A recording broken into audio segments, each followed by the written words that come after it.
I'm gonna teach you 5 useful expressions native use on a daily basis, and you should know we're starting off right now. The first one on the list is keep it up. This simple phrase means keep being great, keep going, keep doing what you're doing because you're very good at what you do. You're gonna be successful one day. Put hands on someone, to hit someone. Let's see some examples. John will put hands on me. I had his leftovers. I will put hands on my son if I caught him smoking. Keep talking. I'm gonna put my hands on you. Leave. I'm gonna put hands on you. I'm gonna choke you out with your own scarf.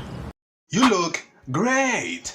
Use it to compliment somebody or say their appearance is really good. You have a nice body. You look great. The dress suited you. You look great. You look great. You look great. You look great. You look great. To be excited about something, to be enthusiastic, to be happy about something. I'm so excited about the trip we'll have tomorrow. I'm excited about it. I'm very excited about it.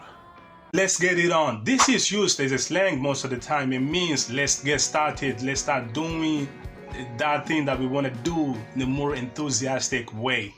Let's get it on. Let's get it on. Thank you so much for watching this video. Make sure to subscribe to this channel and like this video. Thank you.